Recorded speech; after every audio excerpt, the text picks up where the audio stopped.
Salut, ici François et bienvenue sur Aux frontières du possible. On dit souvent que rien n'est impossible. Ça tombe bien. Dans ce podcast, retrouvez à chaque épisode des astuces, des conseils, des techniques, des méthodes et des stratégies qui permettent de surmonter les difficultés, booster ses capacités et atteindre ses objectifs.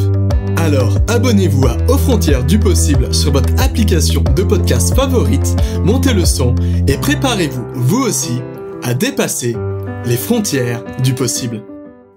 Allô. Salut, c'est François et bienvenue dans ce nouvel épisode de Aux frontières du possible. Est-ce que tu aimerais devenir plus intelligent? Est-ce que tu aimerais être capable d'assimiler de nouvelles informations plus rapidement? Eh ben ça tombe bien, c'est de ça dont on va parler dans ce nouvel épisode. Je vais te donner aujourd'hui 11 exercices totalement bizarres mais très efficaces qui te permettront de booster ton intelligence et de tout d'une manière très très simple. T'es prêt? Alors c'est parti! Je parle beaucoup de l'intelligence dans ces derniers épisodes parce qu'en fait l'intelligence c'est quelque chose de primordial. Mais malheureusement c'est entouré de clichés, de mythes et finalement on pense que devenir intelligent c'est quelque chose qui est réservé à une minorité née avec des facilités. Mais en fait l'intelligence c'est pas du tout ça, c'est à la portée de tous et j'irai même plus loin. Devenir intelligent, ça s'apprend. Et c'est ce qu'on va voir dans quelques instants. Alors peut-être que toi aussi t'es tombé dans ces clichés.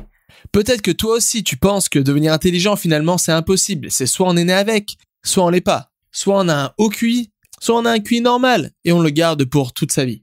Peut-être que tu as eu des difficultés scolaires, peut-être que pour toi apprendre ou toute activité qui est demandeuse en faculté cognitive et mentale c'est quelque chose de difficile. Peut-être que c'est quelque chose qui est complexe, peut-être que tu te dis certaines personnes ils ont bien de la chance, ils sont nés avec des facilités, pour eux apprendre c'est facile, tout est facile. Bref, ils ont la chance d'être des êtres intelligents. Alors peut-être que t'es un peu jaloux du coup. Peut-être que t'es même frustré parce que toi, t'es peut-être pas né avec ces mêmes facultés. Peut-être que pour toi, apprendre quelque chose, ça demande un effort constant. Peut-être que pour toi, chaque activité cognitive est quelque chose qui te demande beaucoup d'énergie, de concentration. Bref, c'est pas quelque chose que tu fais d'une manière très facile. Alors tu vois ces gens autour de toi qui ont l'air de tout faire comme ça d'un coup, avec une certaine facilité. Et tu dis pourquoi eux ils sont capables de faire ça avec autant de facilité alors que moi je galère au quotidien pour faire des choses simples comme apprendre, mémoriser. Du coup peut-être que ça te met même en colère. Parce que toi tu vois bien que tous les jours tu bosses, t'as la volonté d'y arriver. T'as la volonté d'apprendre de nouvelles choses. T'as la volonté de réussir tes examens, de poster pour un nouvel emploi. Mais malgré ta volonté, tes efforts, t'éprouves des difficultés profondes pour ça. Et à cause de ça, peut-être que tu commences à te poser des questions. Tu te dis mais attends, peut-être que je suis moins intelligent que les autres. Peut-être que je suis pas né avec les mêmes facilités. Eh ben, j'aimerais te rassurer et j'aimerais te dire surtout une chose, c'est que tu te trompes. Si t'as écouté les derniers épisodes de Aux frontières du possible, t'as sûrement déjà entendu la nouvelle définition de l'intelligence. Celle que j'ai présentée dans d'autres épisodes. En fait, cette nouvelle définition, elle est super importante. Enfin, je dis que c'est une nouvelle définition. Mais finalement, c'est pas une nouvelle définition parce que c'est la définition étymologique du terme. C'est plutôt qu'avec le temps, le mot intelligent, c'est totalement galvaudé. Il a perdu son sens premier. Tellement que c'est devenu quelque chose d'un peu intouchable. Quelque chose qu'on met sur un piédestal. Bref, quelque chose qu'on pense impossible à atteindre. Comme j'ai dit, soit on pense qu'on est né intelligent, soit on l'est pas, et c'est tout. Mais si on reprend la définition étymologique du terme, alors ça veut dire quoi, je le répète, intelligent? Intelligent, étymologiquement, ça vient de deux mots. Interlegere. Et ça veut tout simplement dire l'art de savoir cueillir, l'art de savoir trier des informations, se les approprier et les réutiliser. Et ce qui est bien avec cette définition, c'est que finalement être intelligent, ça veut rien dire d'autre que d'être capable de trier, de s'approprier et de réutiliser des informations. Donc ça, c'est à la portée de tous. Et j'ai encore une meilleure nouvelle. Ça s'apprend. Et tout le monde peut apprendre à faire ça. Donc tout le monde peut apprendre à devenir intelligent. Et il n'y a rien de compliqué. C'est pas quelque chose de réservé au génie.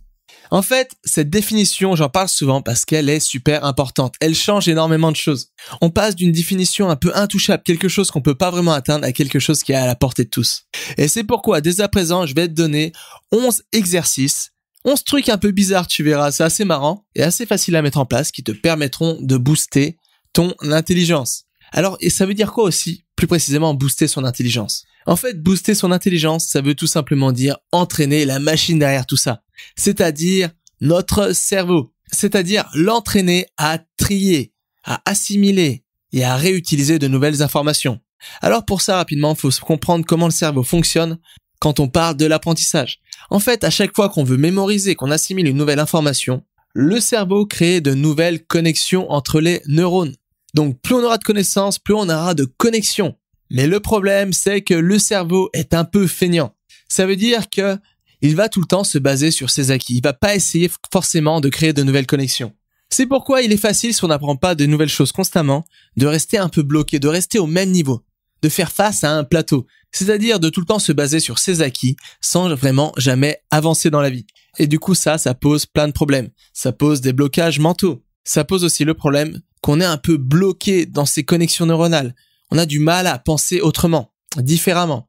C'est pourquoi les 11 exercices que je vais te donner tout de suite te permettront une chose toute simple. Ça te permettra d'entraîner ton cerveau pour créer de nouvelles connexions neuronales et être ainsi capable d'assimiler et de répondre à de nouveaux stimuli extérieurs beaucoup plus rapidement.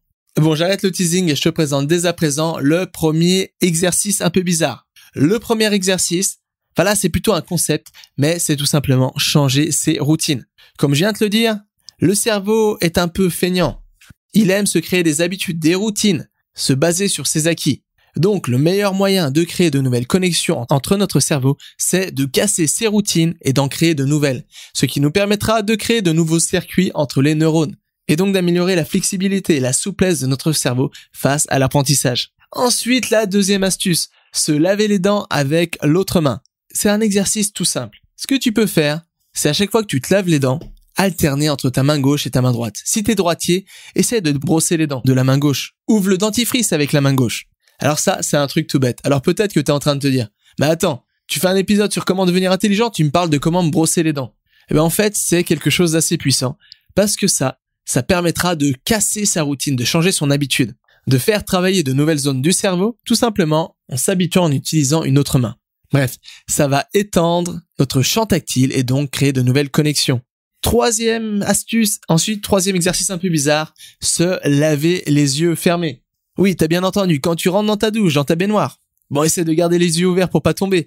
Mais ensuite, essaye de fermer les yeux pendant tout le temps de ta douche. Alors ça sert à quoi de faire ça? Ça sert tout simplement à expérimenter un peu le monde, à utiliser ses sens d'une manière différente, à avoir une nouvelle perspective sur ses sens. Du coup, comme on a les yeux fermés, on sera plus concentré sur le toucher, sur l'odeur du savon, la texture, la température de l'eau, les frissons des gouttes qui nous parcourent le corps.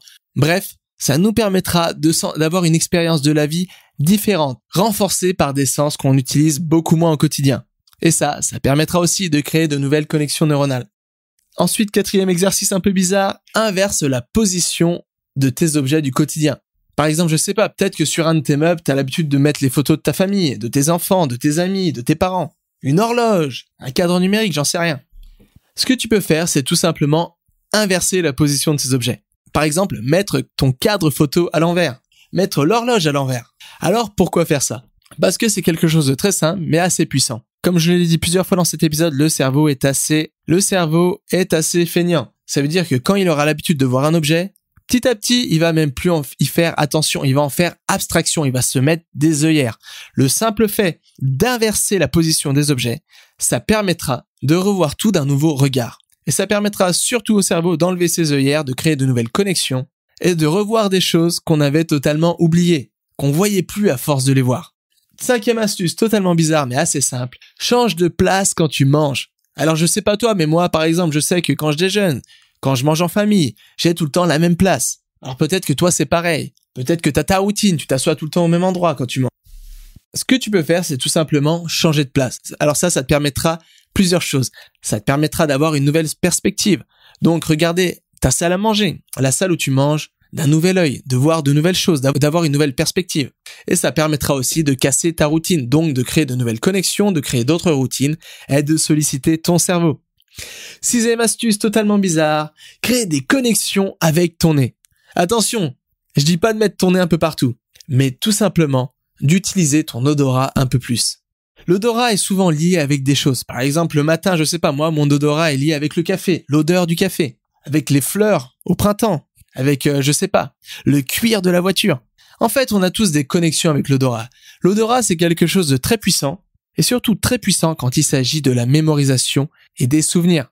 Je sais pas, peut-être que ça t'est déjà arrivé. Tu sens une odeur que t'as pas sentie depuis un moment, et là, directement, tu revoyages dans ton passé à un moment précis où tu as déjà senti cette odeur.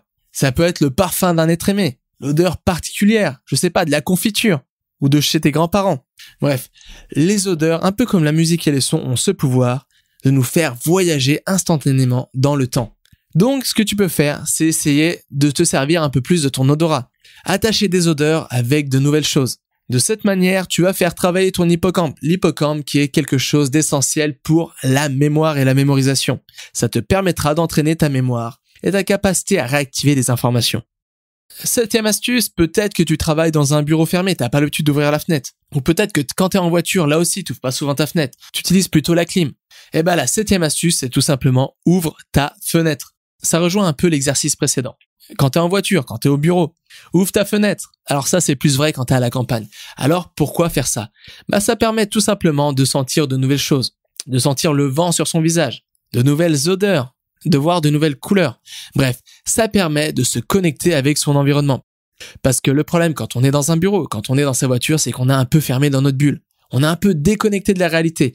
Et là, tout simplement, le fait d'ouvrir sa fenêtre, ça permet de se reconnecter à la réalité, de solliciter ses sens, donc de créer de nouvelles connexions, de faire de nouvelles expériences de la vie et de solliciter tout simplement son cerveau et ses facultés cognitives. 8e exercice, change la vision d'objets. Alors ça veut dire quoi? Tout simplement, trouve une utilité parallèle à des objets communs. En fait, le but ici, c'est encore une fois de créer de nouvelles connexions. Parce que souvent, un objet est défini par une fonction, est lié à une fonction. Donc là, le but, c'est de trouver de nouvelles fonctions à un objet. Par exemple, je sais pas, si tu vois une raquette de tennis, pour toi, une raquette de tennis, c'est quoi? Ça sert simplement à jouer au tennis.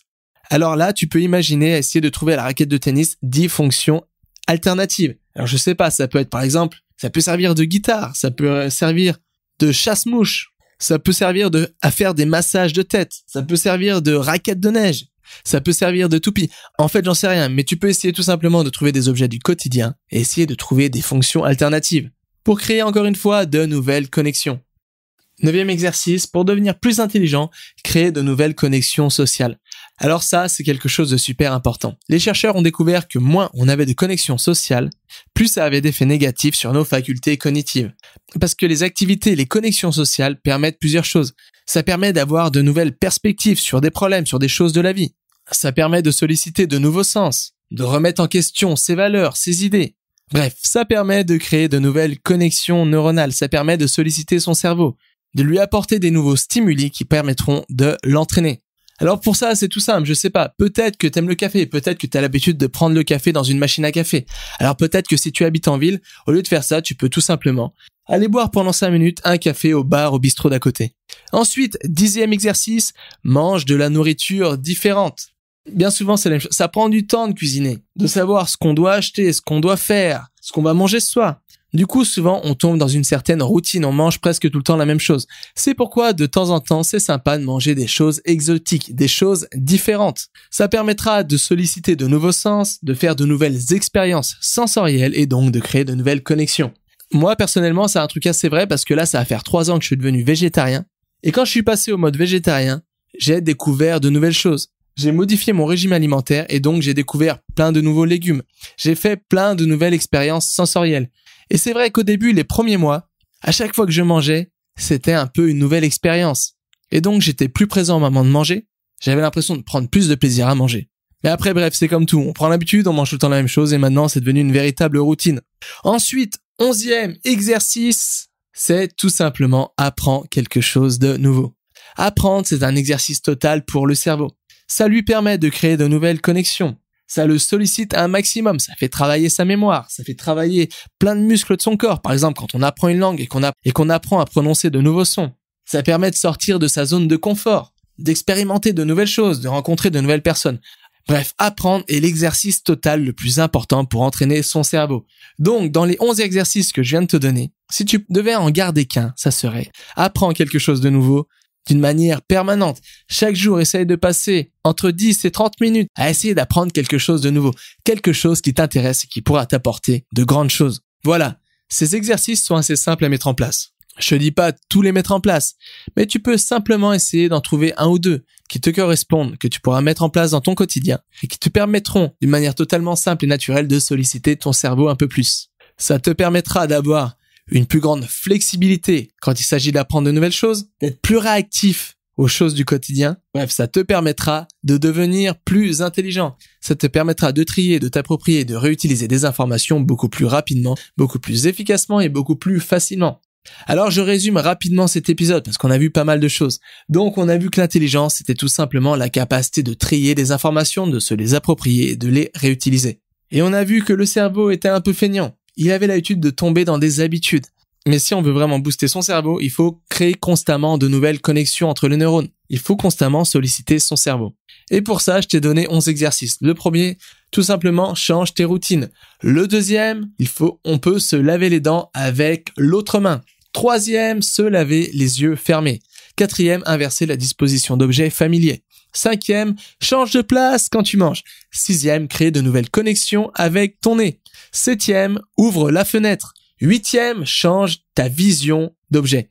Trouve une utilité parallèle à des objets communs. Neuvième, favorise au maximum les connexions sociales. Dixième, mange de la nourriture différente pour faire de nouvelles expériences sensorielles. Onzième, et celle la plus importante, apprends quelque chose de nouveau.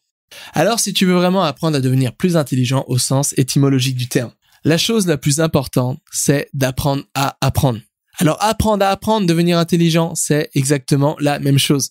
Et ça tombe bien, j'ai créé une formation pour ça. Alors je sais que 99% des gens qui écoutent ce podcast ont déjà suivi cette formation. Mais si c'est pas ton cas, si toi t'as pas suivi cette formation, et peut-être que t'as pas le temps pour le moment de suivre cette formation, ou je sais pas, t'as d'autres obligations ailleurs, et pour le moment, j'ai créé un petit document PDF que tu peux télécharger directement en cliquant sur le lien se trouvant dans la description, où je te partage mes 7 secrets qui permettent d'apprendre tout beaucoup plus rapidement. En fait, dans ce PDF, je te partage les grandes étapes de la méthodologie que j'ai développée au fur et à mesure des années, qui me permettent et qui ont permis à des milliers de personnes d'acquérir de nouvelles compétences beaucoup plus rapidement, donc de devenir intelligent au sens étymologique du terme. Donc voilà, si ça t'intéresse, c'est gratuit. Comme d'hab, il te suffit de cliquer sur le lien dans la description et tu auras directement accès à ce PDF. Excellente journée à toi et nous, on se retrouve dans un nouvel épisode de Aux frontières du possible. Allez, à plus! Vous avez aimé cet épisode? Vous voulez continuer à développer un peu plus vos capacités et soutenir ce podcast? C'est facile, c'est gratuit et ça ne vous prendra que 15 secondes.